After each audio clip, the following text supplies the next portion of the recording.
vamos a hablarles de periféricos medios magnéticos. Esta es nuestra presentación grupal. El grupo está conformado por Fernando Dengra, Esther Ferrau, Carolina Campuzano, Luciano Belotto, Alan Cardoso y quien les habla, Micaela Pagliuca. Un medio magnético es un dispositivo de almacenamiento que sirve para guardar de forma definitiva los datos con los que se trabajan en la computadora, ya que la información de la memoria principal se pierde cuando se interrumpe la corriente eléctrica. Sin dispositivos de almacenamiento no podríamos guardar nuestra información de forma permanente y sería necesario cargar todos los programas y los datos cada vez que encendiéramos la computadora. Para darle inicio a esta presentación, vamos a comenzar explicando el tambor magnético. Fue empleado en las primeras generaciones de computadoras, constituyó un dispositivo de la memoria principal, lo que hoy conocemos como la memoria RAM. Esto fue durante las décadas del 50 y del 60. Luego, este fue sustituido por la memoria de núcleos magnéticos, que era más rápida, más pequeña y no requería de partes móviles. El uso de estos tambores era tan común que con frecuencia se hacía referencia a las máquinas como máquina de tambor. El ingeniero austríaco Gustav Tauchnitz inventó en 1932 la memoria de tambor magnético. Esta fue ampliamente usada como dispositivo de memoria principal en las computadoras de las primeras generaciones. ERA 1101 fue una de las primeras computadoras producidas comercialmente.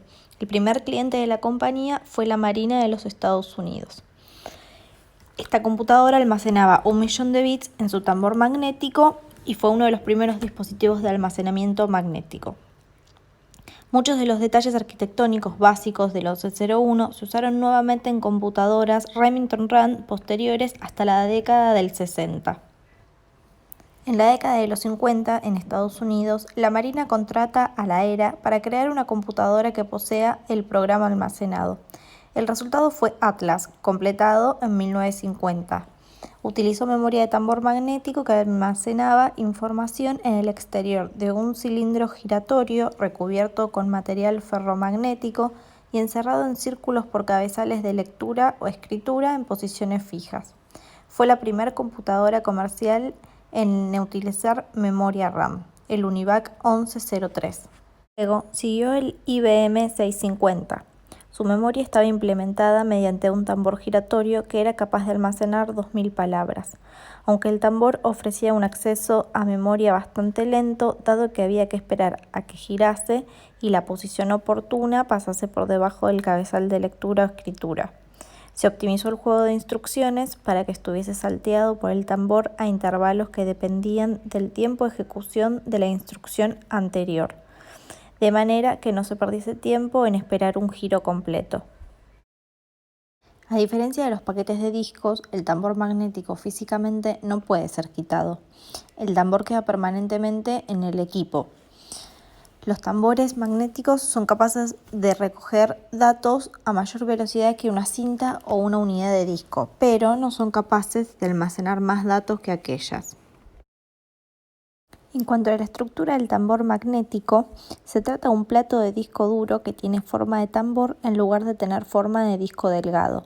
Este cilindro puede girar y en contacto con él se ubican cabezales fijos que pueden grabar o leer información en la superficie de dicho cilindro. El tambor y el disco se diferencian en que las pistas en las cuales los datos son almacenados son asignadas a canales localizados alrededor de la circunferencia del tambor. Es decir, los canales forman cintas circulares alrededor del tambor. Las funciones básicas de las cabezas de lectura-escritura son colocar puntos magnetizados en el tambor durante una operación de escritura y detectar estos puntos durante una operación de lectura. La función de leer y escribir de un tambor magnético es de manera similar a la de una unidad de cinta magnética o una unidad de disco. El proceso de lectura de la información grabada en un tambor se produce cuando este gira y los cabezales detectan la posición, las partículas ferromagnéticas, lo cual genera los ceros y unos binarios que conforman el programa o los datos. En cuanto a las desventajas del tambor magnético, es que no puede ser quitado del equipo, queda permanentemente.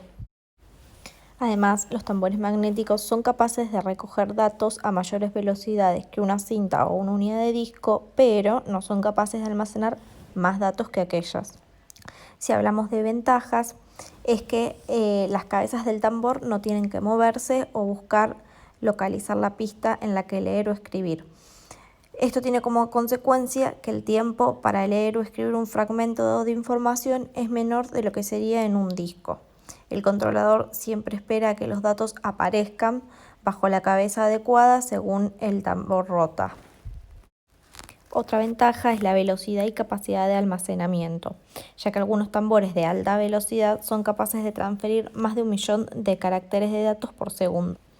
Habiendo finalizado con tambor magnético, a continuación, el compañero Fernando Dengra nos va a hablar acerca de la memoria de núcleos magnéticos. Hola, soy Salvador Fernando Dengra y voy a hablarles sobre los núcleos magnéticos. La memoria de núcleos magnéticos fue introducida por Jay Forrester en el año 1950. Ingeniero eléctrico recibido en la Universidad de Nebraska, que trabajando para la Universidad Tecnológica de Massachusetts diseña la memoria de ferrita. Esta memoria de ferrita también era conocida como la memoria de toros. La memoria de núcleos magnéticos además desplazó todas las memorias de almacenamiento anteriores, tanto como el tubo Williams, el selectrón, la línea de retardo y los tambores magnéticos.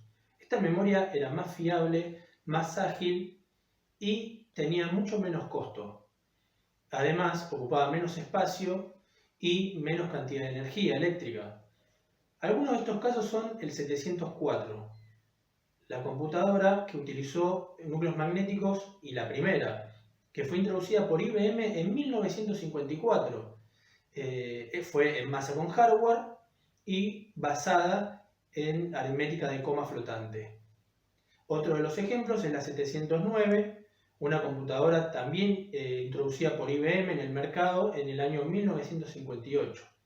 La tercera de estas tres es la 1620, una computadora que no solo utilizó núcleos magnéticos, sino que fue la primera en su uso científico. Ahora le voy a pasar a mostrar algunas de estas características de los tres ejemplos que les estoy dando. La primera de las características se las voy a mostrar y presentar en la 704. Tenía uso de memoria de núcleos magnéticos y la edición de 3 registros de índice. Para respaldar estas nuevas características, las instrucciones fueron expandidas para usar completamente expresiones de 36 bytes. IBM afirmó que el dispositivo era capaz de ejecutar más de 40.000 instrucciones por segundo.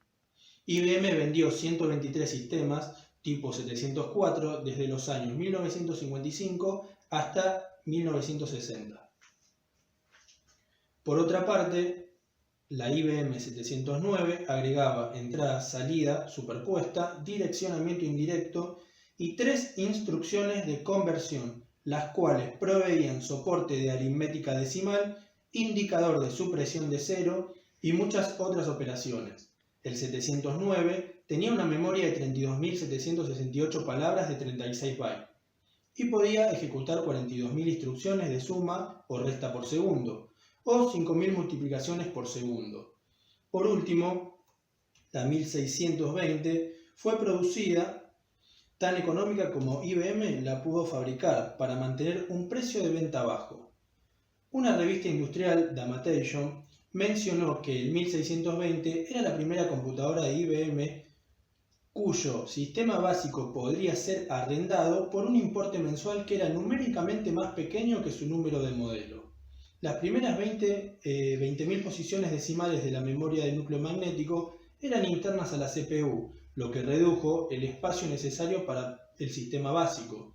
La velocidad de reloj del procesador central era de 1 MHz, que estaba dividido por 20 por un contador de anillo y 10 posiciones para proporcionar el sistema de señales de tiempo y de control. Las instrucciones tomaban 8 ciclos de memoria, 160 microsegundos para su recuperación y un número variable de ciclos de memoria para su ejecución. El direccionamiento indirecto añadía 4 ciclos de memoria de 80 microsegundos para cada nivel de indirección. Bueno, para dar por finalizado lo que sería la primera parte de núcleos magnéticos, les voy a explicar que la memoria de núcleos magnéticos era lo que hoy se dice la memoria RAM, eran muy similares y además fue la memoria principal de la mayoría de las computadoras hasta principios de los años 70. Ahora los voy a dejar con mi compañera María Esther Ferrau, que les va a explicar su estructura, sus características y sus ventajas y desventajas. La ferrita es un material que contiene partículas de óxido de hierro. Esta se puede magnetizar y conservarse durante mucho tiempo. Si nosotros le enhebramos un hilo conductor, llamado hilo de escritura, el que ven ahí, el hilo verde, podemos hacer que actúe esa magnetización. Si nosotros aplicamos una corriente eléctrica de intensidad suficiente, el anillo se magnetiza en el sentido del campo magnético inducido. En otras palabras, es que cuanto mayor sea la intensidad que nosotros le pongamos a ese hilo, el anillo va a adoptar esa intensidad para sí. Y esto también sucede al contrario. Si la magnetización no es suficiente, el anillo no va a cambiar y se va a mantener así como estaba. Este anillo es capaz de adoptar dos estados de magnetización distintos y estables. Estos son el 0 y el 1. Pero, ¿cómo averiguo qué estado tiene? Justamente, si nosotros hacemos pasar otro hilo por el mismo anillo, pero tenemos que tener en cuenta que este no tiene que estar paralelo. Ese hilo se llama hilo de lectura, pero este no debe estar paralelo porque si no puede ocasionar inducciones directas entre ambas. Para averiguar el estado a través del hilo de escritura, se aplica una corriente eléctrica que fuerza la magnetización del anillo hasta adoptar el estado 0. Y acá surge un problema, porque al ser muchos hilos, esto no ayuda mucho al crecimiento y a la evolución de esta. Por eso justamente el objetivo principal es reducir el número de cables independientes, ya que cada uno necesita un circuito que lo controle. Como la corriente que se induce en él al leer de un anillo no es suficiente para que otro conmute, se pueden enhebrar en un hilo todos los anillos de igual posición relativa de todas las palabras. Esto es una estructura bidimensional, o también llamado organización 2D. En ella, el hilo que pasa por todos los anillos de la posición horizontal se denomina hilo de palabra, y el que pasa por el hilo de bits homólogos, el vertical, se denomina hilo de bits. ¿Y cómo funciona esto? Se hace pasar una corriente negativa por el hilo de palabra de la posición elegida que lleve a todos los anillos al estado 0. Los que tienen un 0 siguen igual y los que tienen un 1 pasan a 0, induciendo una corriente apreciable en su hilo de bits. Pero como esta corriente es menor que la necesaria para forzar una conmutación, no afecta al estado de los demás anillos. Pero después hay que volver a grabar los unos donde estuviesen entonces. Sí, para eso se hace pasar una corriente eléctrica positiva por el hilo de palabra y simultáneamente otras iguales por los hilos de bits, cuyos anillos hay que poner a 1. La intensidad de esas corrientes está establecida de forma que una por sí sola no es capaz de hacer que los anillos que atraviesen se pongan a 1, pero dos juntas sí. Justamente, la unión hace la fuerza. ¿Y así eran las memorias en aquellos tiempos? Y todavía había demasiados hilos, por eso había que reducirlo un poquito más. Esto nos lleva a la estructura tridimensional llamada organización 3D. Por razones técnicas, esos hilos estaban colocados de forma que alternasen el sentido de la corriente positiva. En consecuencia, los anillos también tenían que estar alternados. Para extender la idea de los demás anillos de las posiciones de memoria, sin ocupar demasiado espacio, bastaría con superponer un plano, como el que estamos viendo en la imagen, para cada uno de ellos. Para leer, se manda media corriente negativa por cada hilo y todos se ponen a 0, y los que estaban a 1 introducen una corriente en el hilo de lectura. Para escribir, como en el modelo anterior, se empieza poniendo a 0 todos los anillos de la posición de memoria y luego se graban los unos. Aquí aparece el hilo de inhibición. Hablando un poco sobre las ventajas y las desventajas que tienen las memorias de núcleos magnéticos, podemos encontrar, por ejemplo, en las ventajas, la alta velocidad. Otra ventaja es la fiabilidad, el acceso rápido a cualquier bit de información, la capacidad de almacenamiento permanente. Y también podemos hablar de las desventajas. Y acá quiero hacer un hincapié, porque, en mi opinión, esta desventaja no ayudó mucho a la evolución de estos tipos de memoria. Si bien las memorias siguieron evolucionando y avanzando, pero este tipo de memoria estuvo latente durante 30 años aproximadamente. Pero justamente por la fabricación, lo costoso que era, lo demandante que era, incluso en poder dedicarle, se tenía que dedicar mucho tiempo a esta fabricación, eso no pudo ayudar a que pueda evolucionar. La mano de obra, el tiempo que se le tenía que dedicar. Justamente hoy en día las cosas vemos cómo evolucionan tan rápido y van avanzando tan rápido. Y esto, en vez de ayudar a esta evolución, iba a terminar perjudicando y dando un paso para atrás a todo esto. Pero bueno, hasta acá termino mi presentación y le voy a dar lugar a mis compañeros que continúan con lo suyo.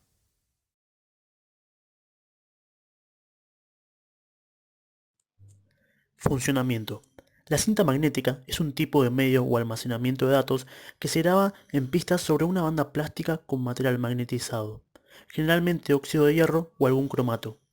Los dispositivos informáticos de almacenamiento de datos de cinta magnética son utilizados principalmente para respaldo de archivos y para el proceso de información de tipo secuencial.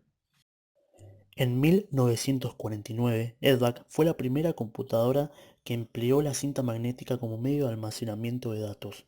Fue de las primeras computadoras que procesaba con sistema binario en lugar de decimal y un lector grabador de cinta magnética.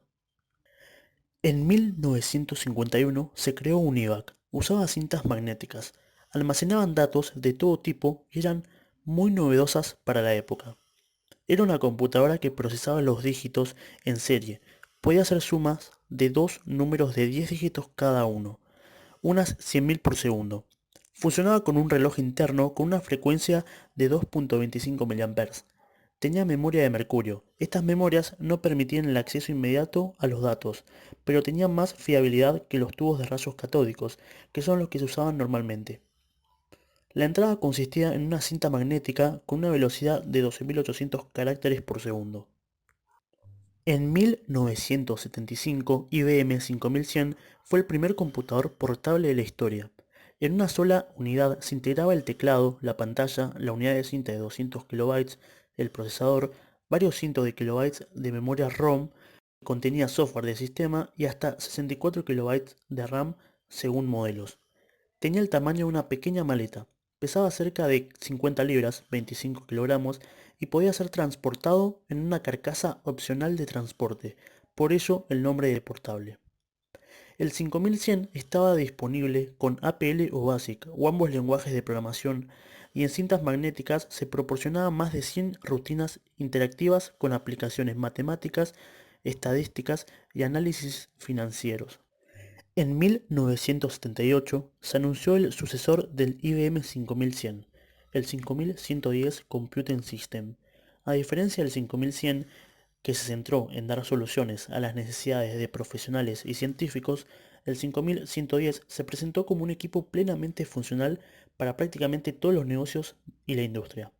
Con el nuevo sistema y nuevos programas de empresas podrán utilizar el 5110 para automatizar aplicaciones tales como contabilidad general. En cuanto al diseño, es bastante parecida a la 5100, y los lenguajes de programación incluidos ambos modelos se asemejan. Características. Los datos se almacenan en forma de pequeñas marcas en el material magnetizable que cubre una cara de la cinta de plástico. La superficie recubierta de la cinta se divide en columnas verticales e hileras horizontales, llamadas canales o pistas. En muchos sistemas de cintas actuales se emplea el código BCD de bits, con un formato de cinta magnética de 9 pistas. Dado que cualquier cinta magnética es un medio continuo, pueden separarse los registros mediante espacios en blanco llamado separación entre registros. Esta separación se crea automáticamente al grabar los datos en la cinta. Cuando se leen los datos desde un registro de una cinta en movimiento al procesador, la cinta se detiene al llegar a una sedación. La cinta permanece inmóvil hasta que se termine de procesar el registro y a continuación se mueve otra vez para pasar al siguiente registro a la computadora. El procedimiento se repite hasta que se procesa todo el archivo. Los archivos pueden ser de longitudes variables.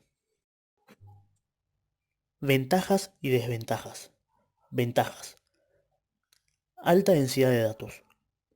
Tiene un carrete común de cinta de 10 pulgadas de diámetro y una longitud de 2400 pies. Dependiendo de la unidad de cinta que utilice, puede grabar 800, 1600 o 6250 caracteres en cada pulgada. Bajo costo y facilidad de manejo. Un carrete de 10 pulgadas cuesta menos de $20 y dado que el carrete es compacto y pesa menos de 1,5 kg, ocupa muy poco espacio de almacenamiento y es fácil de manejar. Facilidad de manejo.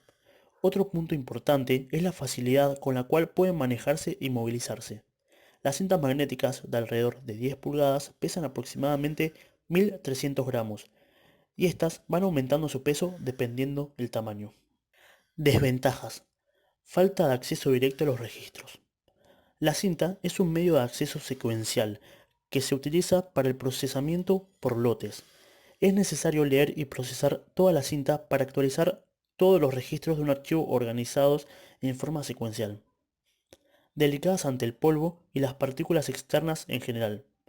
Las cintas magnéticas son delicadas y el hecho de que tengan polvo podría hacer que tenga algunos fallos en la lectura o errores en el proceso de datos. Problemas con la temperatura. Las cintas magnéticas pueden llegar a presentar problemas o fallos si son expuestas a temperaturas que excedan su capacidad o también si la temperatura es muy húmeda. Mercado.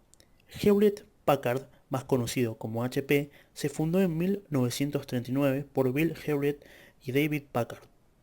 El primer aparato que construyeron fue un oscilador de audio, el cual era usado por ingenieros de sonido. Algunos de los precios actuales son cinta de datos HP original lote 5 C7975A que tiene un valor de 3.990 pesos. Este modelo contiene una capacidad de 3 TB con comprensión 2.1 admitido, una longitud de la cinta de 846 metros, un ancho de la cinta de 12,65 milímetros y un grosor de 6,4 milímetros. Cinta de datos HP lote 4 Ultrum C7974A. Tiene un valor de 4.300 pesos. Este modelo contiene una capacidad de 1.6 TB, compuesto 2.1, un ancho de 12,65 milímetros y una longitud de 820 metros. Cinta de datos HP lote 7 C7977A. Tiene un valor de 9.625. Este modelo contiene una capacidad de 15 TB, con una comprensión 2.5.1, una longitud de 960 metros, un ancho de 12,65 milímetros y un grosor de 5,6 milímetros. El origen de los disquetes se remonta a fines de los años 60, cuando los ingenieros de IBM crearon un medio de almacenamiento alternativo para hacer backups o copia del material importante y copias maestras que requerían un almacenamiento físico. Por ese motivo, desarrollaron la idea de un disco magnético flexible. La historia del disquete comienza en 1967, cuando salió a la venta el disquete de 8 pulgadas. Le siguió el disquete de 5 1/4 en 1976 y luego, en 1984, el más popular, el disquete de 3,5, que en 1990 se reinventaría con la versión de densidad extra. El disco zip hizo su aparición en el año 1994, seguido del SuperDisc en 1997. El disquete por dentro está formado por un papel de protección que protege al disco contra el rozamiento de la carcasa y lo mantiene limpio, un orificio de lectura y escritura que permite que las cabezas de la unidad accedan al disco, un disco magnético que contiene la información en pistas y sectores, un centro metálico de tracción que permite el agarre del disco magnético al motor de arrastre de la unidad, un ala flexible que empuja el paper protector contra el disco, y un resorte que desplaza la lámina de metal a su posición original para proteger el disco. Y por fuera, el disquete está formado por una carcasa plástica que protege al disco magnético de polvo, golpes y abrasiones externas, un orificio de lectura y escritura que cuando el orificio está tapado se puede escribir en el disco, si no, este se encuentra protegido contra escritura, un indicador de densidad. Si el disquete trae un orificio en esa parte, es de doble densidad, un centro metálico de tracción que permite el agarre del disco magnético al motor de arrastre, y una lámina metal obturadora que protege al disco cuando no está en uso. La disquetera es el dispositivo o unidad lectora grabadora de disquete que ayuda a introducirlo para guardar la información. Está formada por la cabecera de lectura-escritura que están localizados en ambos lados del disquete y se mueven a la vez. El motor es una pequeña pieza metálica en el centro del disco que gira a 300 o 360 rotaciones por minuto. El motor de secuencia es un dispositivo que realiza un preciso número de secuencias en las revoluciones para mover las cabeceras a la posición correcta. Tiene también un dispositivo mecánico, que es un sistema de piezas que abre la pequeña ventana del disquete para permitir que las cabeceras de lectura-escritura puedan tocar la parte grabable del disquete. También tiene un panel de circuitos que contiene todos los elementos electrónicos para manejar los datos del disquete. Controla también los motores encargados de leer las cabeceras. Su funcionamiento comienza en el momento en el que se introduce el disquete en la disquetera. Este presiona el sistema mecánico de apertura y su lámina metálica de protección se desplaza para que se vea el disco que tiene en su interior. Esto ocasiona un movimiento de palancas y engranajes que mueve la cabeza de lectura y escritura hasta casi tocar el disco por ambos lados. El disco gira gracias a que los orificios centrales del disquete se insertan en el motor eléctrico. Después, en la pantalla de nuestra computadora, en mi PC, aparece un gráfico indicando que nuestro disquete ha sido reconocido. Al dar doble clic sobre este gráfico, se manda una señal al microprocesador de que necesita leer el contenido del disquete. Una vez mandada esta señal, pasa por los circuitos de la tarjeta madre hasta llegar al cable IDE, donde hace un recorrido hasta que llega al panel de circuitos de la disquetera. Entonces, en ese momento, el panel dará la orden del motor de secuencia para que desplace los cabezales a la pista de inicio del disquete y también al motor de giro para que comience a girar. Una vez realizado este proceso de lectura, la señal viaja hacia el panel de circuitos y de ahí viajará por el cable IDE, por la tarjeta madre y por el microprocesador hasta que el contenido del disquete sea visualizado en nuestra pantalla.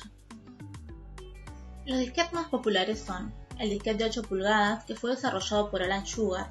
Este disco únicamente podía ser leído y tenía muy poca capacidad de almacenamiento. El disquete de 5 1/4 que desplaza el de 8 pulgadas con una capacidad de 1,2 MB, pero fue reemplazado por el disquete de 3,5, que es el disquete más popular y tiene una versión de densidad extra. Eran más caros, pero eran más chicos en cuanto a su tamaño físico, pero con una mayor capacidad de almacenamiento. El SuperDisc fue comercializado como una alternativa de alta capacidad y velocidad a los disquetes de 3,5 pulgadas, mientras que el disco zip utiliza un micromaterial de 9 centímetros, el cual es mucho más pequeño y tiene una capacidad mayor debido a las innovaciones tecnológicas.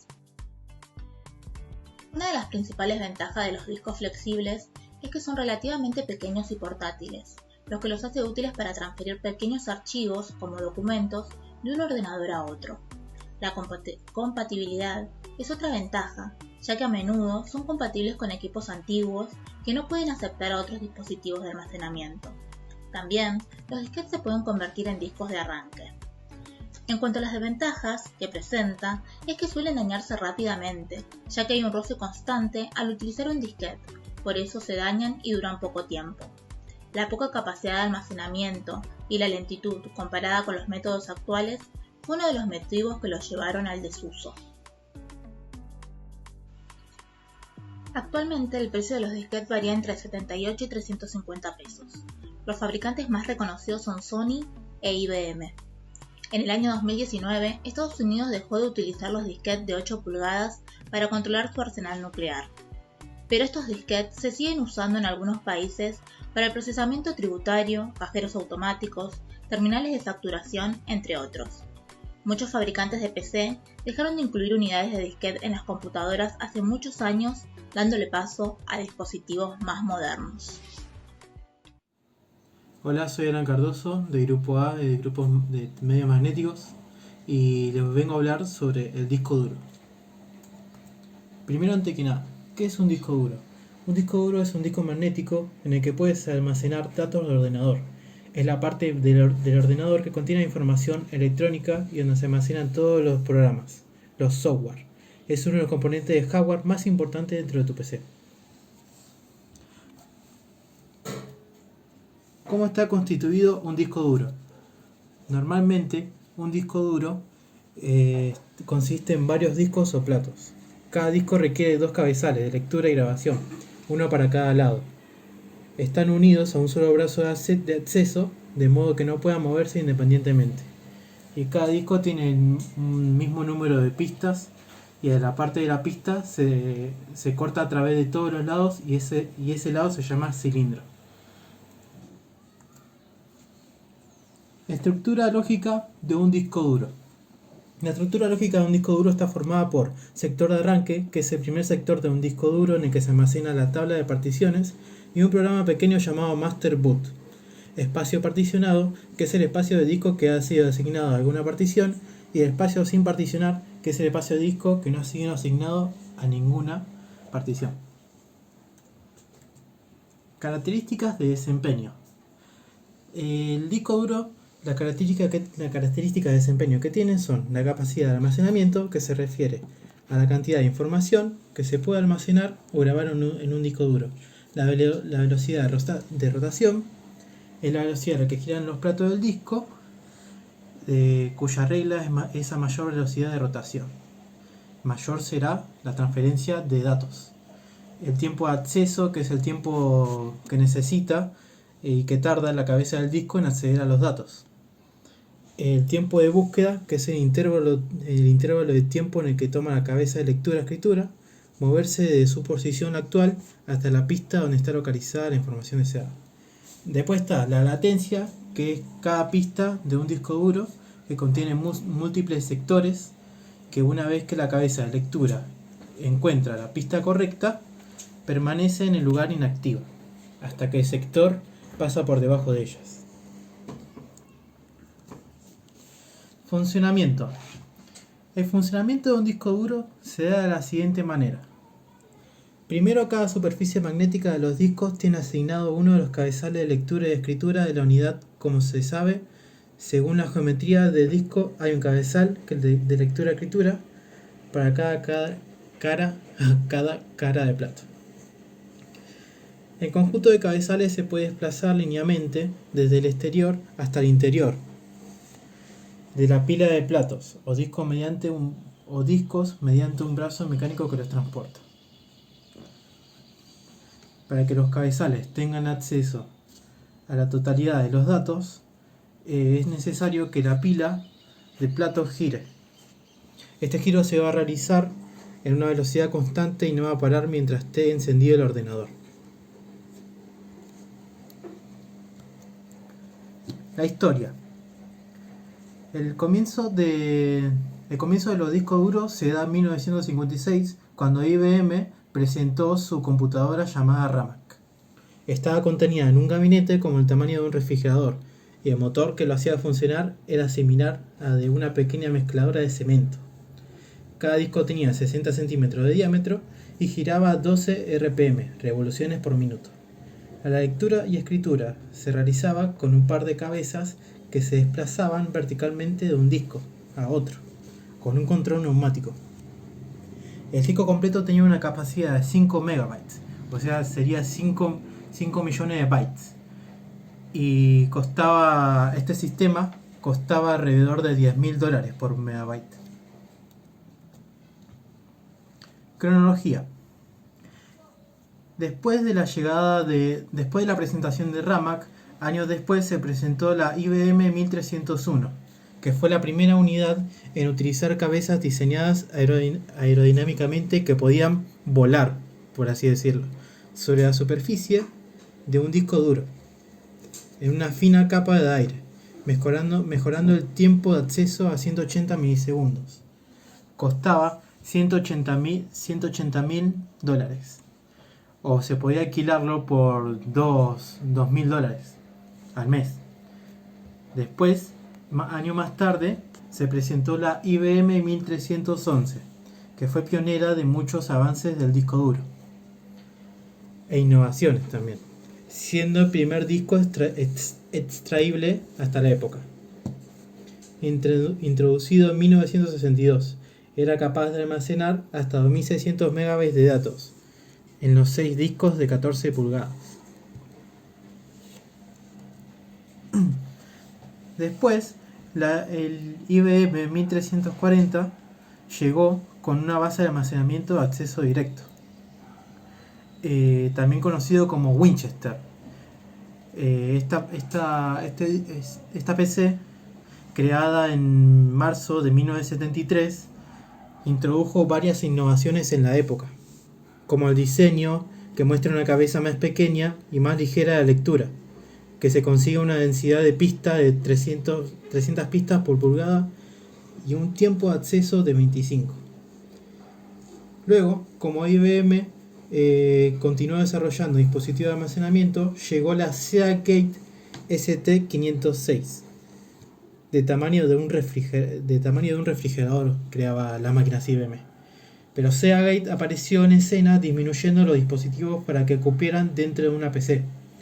Valía $1.500 y no podía almacenar más de 5 megabytes de datos. Luego, después del Seagate ST506, Seagate siguió apostando más por los discos duros y creó el Seagate Barracuda. El Seagate Barracuda fue lanzado en 2003 y fue una de las primeras unidades en tener el nuevo estándar de interfaz SATA. La interfaz anterior, PATA, utilizaba una interfaz paralela. La nueva unidad Barracuda contó hasta con 2 bandejas de 60 GB para ofrecer 1120 GB de almacenamiento y costaba solo $170. Después Western Digital se unió a la batalla de los discos duros con su Raptor.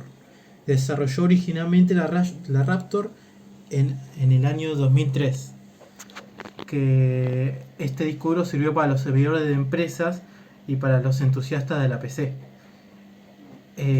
Después de los servidores de la empresa, decidieron desarrollar para la gente, para que tuvieras a mano este disco duro, que realmente valía la pena. Tenía platos que giraban de 10.000 RPM versus la velocidad de rotación de 7.300 de las unidades más comunes. Y tenía una gran cantidad de almacenamiento también.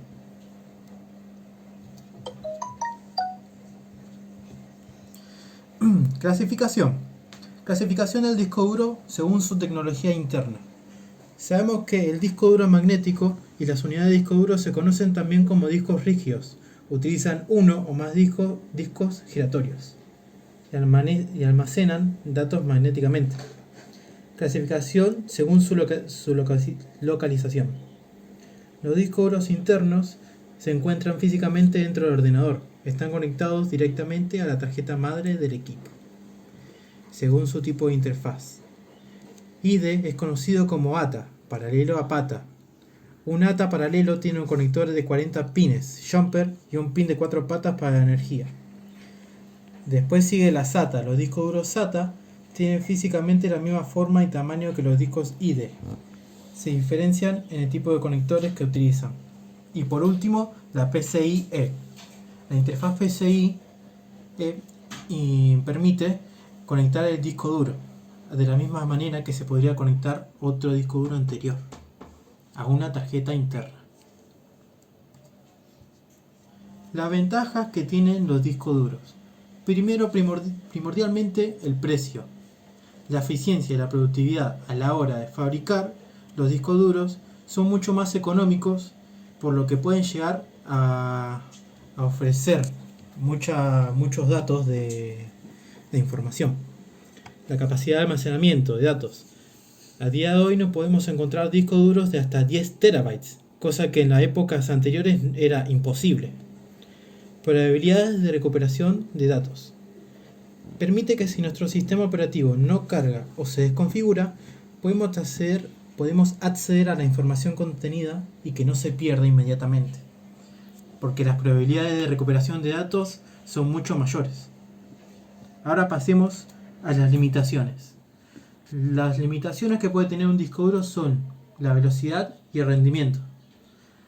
La menor rapidez de carga en cuanto al sistema operativo de aplicaciones también. La durabilidad. Una unidad de disco duro está constituido por diferentes partes que son más susceptibles y pueden ser dañadas ante cualquier tipo de movimiento. Por eso hay que tener mucho cuidado a la hora de transportarlas.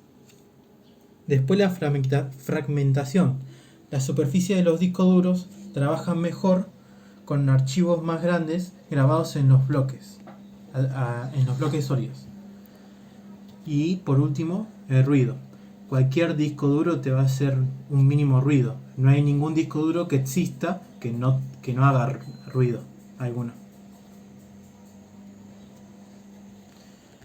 El mercado. La reseña de fabricantes. Primero, Seagate fue incorporado en el año 1978. La idea de esta compañía surgió cuando a Finis Cunard se le ocurrió la idea de desarrollar un disco duro de 5,25 pulgadas. Luego se la jugó en el mundo de las computadoras y bueno, terminó saliendo muy bien, ya que hoy en día se venden discos duros Seagate. Luego llegó Western Digital con ya sea en tu bolsillo, o en tu casa o en tu automóvil. Es probable que Western Digital siempre te acompañe por los discos duros que tiene la computadora y que ellos se toman la responsabilidad de no tomarse a la ligera ciertas cosas. Por último, los precios actuales. Estos precios que se ven acá son de los discos duros internos Seagate y de los Western Digital. Varían según el modelo, la capacidad, la velocidad, la interfaz y el precio, claramente. Así que por último, esto fue lo último de los discos duros. Así que espero que les haya gustado. Si tienen alguna pregunta me lo dejan en el foro. Y nada, nos vemos.